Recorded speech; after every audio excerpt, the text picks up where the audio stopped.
Hey everybody, once again welcome back to Hell Garden. ये Battle Through the Heavens Flame Emperor का episode number 521। यानी इसमें फिर से जाने वाला इमोर्टल रियल्म के अंदर, बस इस बार उसका टास्क अलग होगा। अगर आपने पिछला पार्ट पूरा देखा है तो समझ ही चुके होगे कि यहाँ पे मैं किसकी बात कर रहा हूँ। जी हाँ, ये एल्केमी से रिलेटेड है। वेल, पिछले एपिसोड में जब जियान एंडलेस फायर टेरिटरी वापस लौट आता, वो पाता है कि पूरा डोमेन चेंज हो चुका है। यहाँ का फायरी और भी इंटेंस और कंट्रोल और भी शार्प था।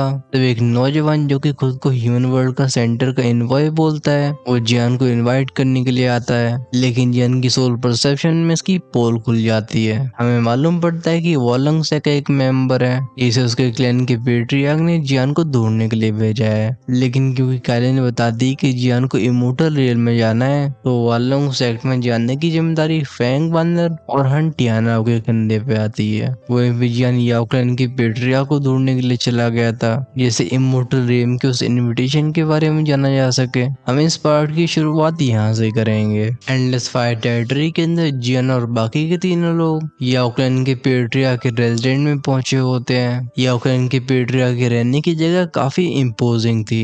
ये फाइट डोमेन की गहराई में ग्रैंड मैनर था। अब ऐसे महल का होना नॉर्मल भी है, क्योंकि वो एंडलेस फायर टेरिटरी में वो टीचर बन चुके थे, जिनके अंडर लाखों एल्केमी सीखते हैं। याओक्लैन की बेटिया दिन और रात पे उसको रिफाइन करते रहते थे। इनका अमाउंट इतना ज्यादा हो चुका होता है कि पूरा का पूरा मैनर उन रेयर और प्रीशियस मेडिसिन हर्ब से भरा होता है। यहाँ आसपास फैली होती है डेंस मेडिसिनल फ्रेग्रेंस। गार्ड्स के पीछे पीछे चलने वाला जियान फाइनली पहुंच जाता है एक फैमिली से स्टोन चेम्बर के सामने, जिसे पिल रिफाइनमेंट के लिए इस्तेमाल किया जाता था। वो भले इस पूरे डोमेन का लीडर हो, तब जियान सीधा अंदर नहीं जाता, बल्कि वो इंतजार करता है। वो गार्ड दरवाजा खटखटाते हैं। अंदर से एक इरिटेटेड आवाज आती है, कौन है यहाँ पे? मैं पहले ही कितनी बार कह चुका हूँ कि जब पिल रिफाइन हो रही हो तो मुझे डिस्टर्ब मत करना। कुछ सेकंड्स के बाद डोर फाइनली ओपन हुआ था, और जिस पर ये होता है वो पावरफुल मेडिसिनल फ्लक्चुएशंस फैलती हैं। बस अंदर की पिल को सेंस करके जियान खुद को स्माइल करने से रोक नहीं पाता। वो सीधा ड्रैगन की आंख के बराबर पिल के ऊपर ध्यान देता है, जो कि पिल कर्डन की ओर फ्लोट कर रही थी। जियान तारीफ करते हुए बोलता है, मेडिसिन क्लैन के पेट्रिया की पिल रिफाइनिंग स्किल ये अब और भी डरावनी हो चुकी है। एक 8th ग्रेड होली लेवल अर्थ रैंक की पिल, इसे नॉर्मल लोग बिल्कुल रिफाइन नहीं कर सकते। वो इन फ्लक्चुएशंस के साथ काफी फेमिलियर था। जब याओवेन की नजरें जियान के ऊपर जाती हैं, उनकी आंखों का गुस्सा तुरंत ही गायब हो जाता है। वो कहते हैं, जियान तू लड़के फिर से वापस आ गया। अपने हाथ के एक इशारे पे सारे गार्ड्स को दूर भेज देते हैं। काफी जल्दी चारों स्टोन चेम्बर के अंदर चले गए थे। ओरिजिनली यहाँ का सोलम एटमोस्फेयर काफी वार्म लगता है। जब जियान पेट्रिया की याओवेन को दरवाजे को बंद करते हुए देखता है, वो सीधा पूछते सीनियर उस इमोर्टल रियम के इनविटेशन के बारे में क्या है। याओवेन बताते हैं कि अगर हमारी इंसानी दुनिया से कंपेयर किया जाए तो इमोर्टल रियम में काफी कम लोग रहते हैं, लेकिन वहाँ की कल्टीवेशन रिसोर्सेज उतनी ज्यादा टेरिफाइंग है। एट द सेम टाइम वो एक ऐसी होली लैंड भी है जहाँ कल्टिवेट करने का लोग सपना देखते हैं। और वो इनविटेशन सच में इमोर्टल रियम से भेजा गया था। इसे कहा जाता है इमोर्टल रियम एल्केमी पिल सोसाइटी। इन आखिरी शब्दों के साथ साथ तो याओवेन की आंखों में भी एक्साइटमेंट झलकने लगी थी, लेकिन इसके नीचे गहरी चिंता भी थी। वो जानते थे कि जियान की स्टैंड के ऊपर शक नहीं किया जा सकता है, लेकिन पिल रिफाइनमेंट ये बिल्कुल अलग ही मामला होता है। ग्रैंड गैदरिंग जहाँ पे इस ग्रेट 1000 वर्ल्ड के टॉप ओल्ड मास्टर्स को बुलाया जाएगा, वहाँ की कंपटीशन को नॉर्मल लोग इमेजिन भी नहीं कर सकते। जियान भी गहरी सांस लेके बोलता है, इमोर्टल रियम की एल्केमी पिल सोसाइटी। तभी शाओ, जिसके इनहेरिटेंस रून में से कुछ एंशिएंट मेमोरीज उभरी थी, वो बताता है कि कहा जाता है इमोर्टल रियम में ग्रेट 1000 वर्ल्ड के कुछ सबसे टेरिफाइंग एल्केमिस्ट एग्जिस्ट करते हैं, even legendary 9th rank alchemist भी। ये बोलते बोलते शाओ की आवाज एकदम होर्स हो गई थी, क्योंकि एक 9th रैंक का एल्केमिस्ट वो ग्रेट 1000 वर्ल्ड की पीक एल्केमी के बहुत करीब है। इनके स्टेटस को ऑलमोस्ट फायर एल्फ रेस के एल्डर से कंपेयर किया जा सकता है। यावेन कहते हैं, बिल्कुल सही। इमोर्टल रियम में सच में सबसे टेरिफाइंग एल्केमिस्ट इकट्ठे होते हैं, और इस बार जो भी एल्केमी पिल सोसाइटी का चैंपियन बनेगा, उसे इनाम के तौर पे एक 9th ग्रेड की पिल रेसिपी मिलने वाली है, और साथ में होगी एक ग्रेट इमोर्टल लेवल की soul fighting skill. Of course इसके अलावा और भी कई प्रीशियस रिवॉर्ड्स हैं, लेकिन इतना कह के वो रुक जाते हैं। जियान भी नॉट करके बोलते हैं, हाँ ये डरावना तो लग रहा है। उसे वैसे भी इमोर्टल रियम में जाना था, उसकी पिल रिफाइनिंग स्किल्स को इम्प्रूवमेंट की जरूरत है, और वो वहाँ पे रिइंकार्नेशन पिल को भी रिफाइन करने का अटेम्प्ट कर सकता है, और इसे हिंदी में एक तीर से दो शिकार कहे जाते हैं। तभी जियान पूछता है पेट्रियार्क लेकिन आपको चिंता किसकी है।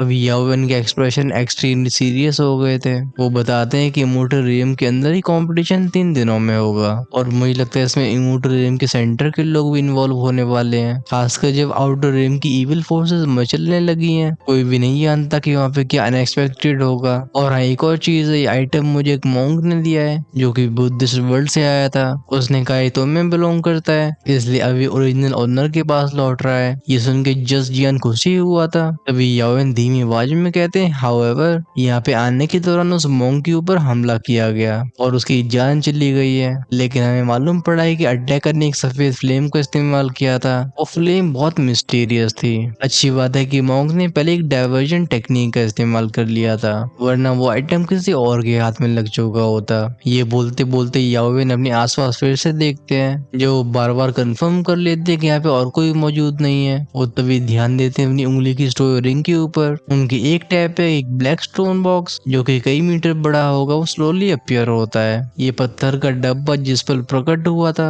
इस पूरे स्टोन चेम्बर की सारी स्पिरिचुअल एनर्जी बिल्कुल शांत पड़ जाती है। फैलता है एक एंशिएंट डस्टी ऑरा, जैसे इवन याओवेन की भी सांसें भारी पड़ने लगती हैं। हाउएवर जो चीज हमारे ध्यान को खींचती है वो सफेद रंग की फ्लेम्स थी जो कि पत्थर के बॉक्स के ऊपर लगी होती हैं। जैन भौंस से कोड़ के अपनी हथेली को आगे बढ़ाता है। एक पफ की आवाज गूंजी थी। वो अपनी हथेली को इस तरीके से वापस ले लेता जैसे उसके ऊपर बिजलियां गिर गई हों। एक चिल्लिंग ऑरा फैलाता। जियान के दिमाग में हजारों सवाल आते हैं। वो सोचता है ये फ्लेम, इसकी एग्जैक्टली ओरिजिन क्या है और मेरी एंशिएंट रूलर को बीच में इंटरसेप्ट करने वाला कौन था। जियान की सोल पावर फैली थी। वो रिपीटेडली कंफर्म करता है कि उसकी रूलर अभी बॉक्स के अंदर है, तभी जियान ने इसे स्टोर किया था। बेसिकली अब इसकी पहली टेम्परिंग हो चुकी होती है और ये किलिंग रूलर ऑलरेडी अपनी डिवाइन आर्टिफैक्ट की शुरुआती अथॉरिटी को दिखाने लगी है। अभी की जन की स्टैंड को देखते हुए उसकी पावरफुल प्रोटेक्शन बनेगी, जिससे वो खुद को इमोर्टल रियम की इस जर्नी में सुरक्षित रख सकता है। वो मनी मन में इसके बारे में सोचता है सेकंड सुप्रीम डिवाइन आर्टिफैक्ट। इसकी पावर दुनिया को हिलाने के लिए काफी थी। अभी याओवेन हेजिटेट करते हुए बोलते हैं डोमेन लॉर्ड, मैं कुछ कहना चाहता हूँ लेकिन मैं समझ नहीं पा रहा। जन सीधा उन्हें बोलने के लिए कहता है। पेट्रियार्क याओवेन रिप्लाई करते हैं कि हाल ही मुझे हंटियानाओं के एक्शंस काफी अबनॉर्मल लगे हैं। अभी उसकी कल्टीवेशन रिइंकार्नेशन रैंक में भी नहीं एंटर हुई, लेकिन वो कभी कभी ऐसे ऑरे को रिलीज करता है जैसे हमारे क्लैन के एल्डर्स के भी रोंगटे खड़े हो जाते हैं। और इस व्यक्ति का अपीयर और डिसअपीयर होना बिल्कुल अनप्रेडिक्टेबल है। हालांकि इसने सबूतों को छिपाने की कोशिश काफी अच्छी की है, लेकिन कुछ डाउट्स तब भी बाहर आ रहे हैं। डोमेन लॉर्ड, मैं आपको चेतावनी देना चाहता हूँ कि उसे सावधान रहने की जरूरत है। धीरे धीरे जियान की नजरें पैनी हो गई होती हैं, क्योंकि याओवेन के चेहरे पे ऐसे सोलम एक्सप्रेशंस उसने कभी नहीं देखे थे। और अगर उन जैसे सीनियर एक्सपर्ट ने ऐसी एबनॉर्मलिटीज को कई बार नोटिस नहीं किया होता तो शायद वैसे शब्दों का इस्तेमाल न करते। जैसे लाके बोलता है तो आप उस पर ध्यान रखिए। आपको जिस मोमेंट में कोई भी क्लियर एविडेंस मिलता है इतना कह के जियान शांत हो गया था। अगर ये बस एक मिसअंडरस्टैंडिंग है तो कोई बात नहीं, बट अगर कोई असली एविडेंस सामने आया तो फिर एंडलेस फायर टेरिटरी के अंदर ऐसे हिडन डेंजर को रहने देना ये बिल्कुल घातक साबित हो सकता है। याओवेन सुझाव देते हैं कि डोमेन मास्टर इस बार इमोर्टल रियम की जर्नी में आप कुछ एल्डर्स को अपने साथ आने दीजिए। ऐसे समय में मजबूत साथियों का होना बहुत जरूरी है। ज्ञान मुस्कुरा के बोलते हैं हाँ समय क्योटिक है, लेकिन इसी वजह से उन सीनियर्स को पीछे रहना चाहिए। इमोर्टल रियम की ट्रिप में हम तीनों काफी होंगे। वो कुछ सोच के बोलते चलो इस इमोर्टल रियम की जर्नी को हम ऑफिशियली 1 महीने के बाद शुरू करते हैं। इस 1 महीने में मुझे भी आराम की जरूरत है। इन आखिरी शब्दों के साथ ज्ञान की आंखों में एक एंटिसिपेशन दिखाई देती है, लेकिन इस एक्साइटमेंट के नीचे एक अनिश्चितता होती है। ज्ञान फील कर पा रहा था कि उसकी इमोर्टल रियम की जर्नी बिल्कुल आसान नहीं रहने वाली। धीरे धीरे करके जनवरी का महीना भी निकल जाता है। इस समय के दौरान एंडलेस फायर टेरिटरी में रह गई बची हुई प्रॉब्लम्स को भी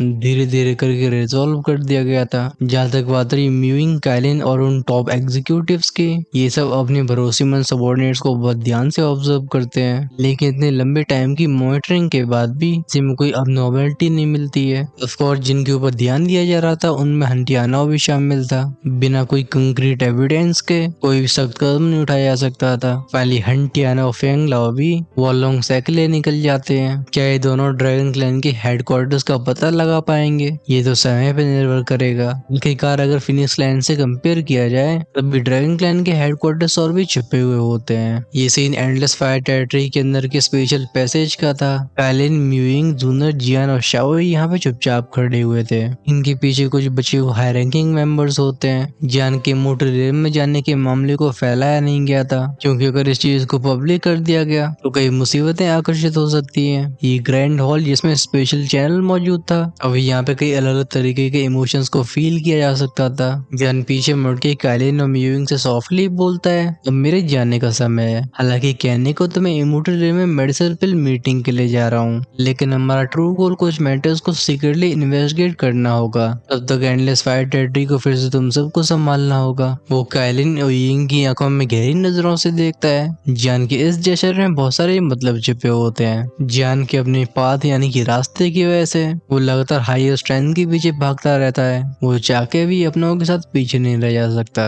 वो जानता था कि अगर एंडलेस फायर टेरिटरी को और भी स्ट्रेंथन नहीं किया गया तो उन्हें डिस्ट्रक्शन का सामना करना होगा। काइलिन भी नोट करके कहती हम। वो जियान के थॉट्स को अच्छे से जानती थी। वहीं पे बगल में खड़ी म्यूइंग डिससेटिस्फैक्शन की वजह से अपने मुंह को फुला लेती है। ये देख के जियान से हिला के म्यूइंग के साइड में जाता है। वो धीरे से अपने सर को उसके कंधे पर टिकाता है और कहता है, तुम्हारे हार्ड वर्क के लिए थैंक यू। जियान के नाक में जाती है वो सॉफ्ट फ्रेग्रेंस, साथ में म्यूइंग की बॉडी भी ट्रेम्बल हो गई थी। उसकी हार्ट बीट्स वॉलेंटली बढ़ती हैं। एट द सेम टाइम दिल के अंदर मौजूद शिकायतें जैसी घुल सी गई हों। तभी उसे याद आता है कि जियान सबके सामने कर रहा है। उसके गाल फ्लश रेड हो गए थे। वो जियान को डिसबिलीफ के साथ देखती है। अभी काइलिन और जूनर वहीं पे खड़े थे। वो समझ नहीं पाते कि लड़का ऐसा कैसे कर सकता है। ये सीन को देख के जूनर भी अपने सिर को घुमा लेती है, लेकिन अभी वो फटती नहीं है। वो जानती थी कि म्यूइंग ने जियान के लिए खुद को सैक्रिफाइस कर दिया था और अब एंडलेस फायर टेरिटरी की ऐसी फाउंडेशन को बनाना जिसमें उसने खुद की होली फ्लेम की ओरियन का इस्तेमाल किया है। अभी प्राउड जूनर भी म्यूइंग के लिए एडमिरेशन फील कर रही होती है। वैसे भी काइलिन ने म्यूइंग के एग्जिस्टेंस को अनुमति दे दी होती है, तो फिर वो भी इस मामले को चुपचाप से इग्नोर ही करती आ रही है। जियान उसके कंधे को थपथपा के बोलता है, वेट फॉर मी।